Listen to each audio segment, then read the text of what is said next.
Alors, tirage neutre sur les TRX. TRX appelé aussi sangle de traction, c'est un super outil pour travailler les bras, les épaules, le dos. On peut faire des pompes, on travaille les jambes. Super outil, on en parlera une autre fois. Aujourd'hui, on parle entraînement en général et c'est parti!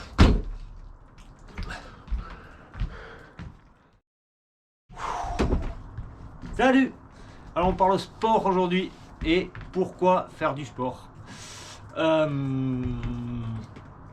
il y a plein de raisons pour lesquelles on peut faire du sport. La plus fréquente, pourquoi les gens se mettent à faire du sport, souvent c'est pour maigrir. On se dit, pour maigrir, il faut faire du sport. Donc allez, je vais me mettre à courir, ok, ça c'est une chose. Pour moi, une des raisons les plus importantes pourquoi faire du sport, c'est pour se renforcer. Et se renforcer, pourquoi? Pour moi, se blesser. Dans n'importe quelle activité qu'on fait, on va marcher, on va monter un escalier, on va aller se promener en forêt, on va faire des choses du quotidien, comme ça on va porter des sacs de course. Et tout ça, si on renforce pas notre corps, si on a un corps qui est pas fort, ben c'est des chances de blessure à chaque fois et tous les jours. Et plus on avance dans l'âge, et plus ces chances de blessure augmentent. Là-dedans, il y a autre chose qui me vient. Il y a, ils font vachement la pub pour des espèces de t-shirts qui redressent la position. Pour moi, ça rentre dans la même catégorie que les ceintures pour pas se faire mal au dos. C'est pour vous imager. Alors ben voilà, ben moi j'ai eu sur ma jambe, j'ai eu la jambe toute pétée et pendant des semaines entières, eh ben, je pouvais pas la bouger, elle était comme ça. Donc elle bougeait pas, elle était soutenue par des attelles, par des trucs. Et ben qu'est-ce qui s'est passé? Le muscle il a fondu parce qu'il était plus du tout sollicité. On lui demande plus rien, donc lui il fond. Donc maintenant, chaque fois que je vais porter, si je mets une ceinture pour soulager mon dos, non seulement je vais pouvoir continuer à porter n'importe comment, mais en plus de ça, tous les muscles de mon dos, ils vont dire repos, et ils vont diminuer, ils vont diminuer, ils vont diminuer, jusqu'à presque plus exister, et en tout cas plus avoir aucune force. Les t-shirts qui redressent les épaules, parce que pour tous les gens qui bossent sur les ordis, qui sont comme ça toute la journée, on leur dit ah attends, j'ai un truc génial, un t-shirt qui va te redresser. Oui, mais il fait que redresser. Il va pas renforcer les muscles des épaules qui vont faire que tes épaules vont se redresser. Et donc du coup, bah, encore une fois, les muscles des épaules, ils vont dire hop, repos. Et puis ils vont complètement perdre toute leur force, toute leur capacité. Donc pour moi, faire du sport, la raison la plus importante, c'est ça. Maigrir pour faire du sport, oui.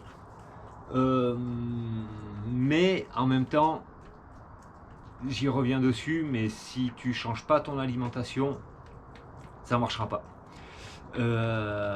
Tu fais du sport, tu vas courir, on va dire 2 à 3 fois par semaine, tes 30 minutes. Et à côté de ça, ben, le midi, tu manges à la boulangerie d'à côté, donc énormément de féculents. Le soir, tu as la flemme un petit peu, tu sors une pizza, tu fais la pizza. Vendredi soir, apéro. Samedi soir, bouffe chez les potes ou fiesta, alcool. Plus des chips, plus je grignote, enfin voilà, toutes les choses un petit peu. Ben, c'est clair que y a peu de chances de maigrir. Ensuite, un autre piège, c'est la balance, le chiffre qu'on a sur la balance. Si on fait du sport dans des bonnes conditions, avec vraiment le volume d'entraînement progressif, tout qui va bien, on est sur du renforcement, parce que en renforçant le muscle grossit, consomme des calories et donc va consommer du gras. Du coup, on va perdre du gras, mais on va gagner du muscle. Et le muscle est plus lourd que le gras. Donc sur la balance, on va se retrouver à stagner, voire même à augmenter un petit peu, alors qu'on réduit énormément notre masse graisseuse. Qu'est-ce que je pourrais dire d'autre? D'y aller doucement, de se mettre à courir. Attention, ça aussi c'est un piège. Tiens, je vais me mettre à courir pour faire du sport. Attention, attention, attention aux genoux, aux chevilles. Parce que si on se met à courir sans conseil, sans préparation, sans passer par toutes les étapes par lesquelles il faut passer, on risque fort la blessure aussi. Ensuite, on voit aussi sur internet, il y a beaucoup de séances de HIIT, voilà, au poids du corps. HIIT, c'est High Intensity Training, je sais pas trop, c'est courte durée mais forte intensité, c'est super. Pas tous les jours, attention, attention, pas tous les jours. Le corps se renforce dans le repos. Ça veut dire qu'on va solliciter les muscles, on va faire tout notre exercice, et ensuite, pendant le muscle qu'on a sollicité, lui, pendant 24 heures, il va se renforcer. C'est comme si on dessinait une courbe comme ça, on en est ici. On sollicite le muscle, on descend, il fatigue en fait, donc on va descendre sur cette courbe. Ensuite, il va récupérer, il revient au niveau, et puis là, il se dit « Oula, mais on m'a demandé beaucoup, alors peut-être je vais en rajouter un petit peu. » Donc, il va monter à ce moment-là. De là à là, il y a 24 à 48 heures. Donc, si ce jour-là, je fais mon HIIT ou mon entraînement, je descends, mon corps il est fatigué, 24 heures après, allez, j'y retourne, hop, je redescends, il n'est pas remonté, il remonte à peine, et il redescend, et on se fait mal. Donc ça, c'est vraiment le risque. Voilà un petit peu, on a attaqué le sport, après un mois de vidéos sur la chaîne Sport Holistique. Mais c'est comme ça, le mental fait partie justement de l'holistique.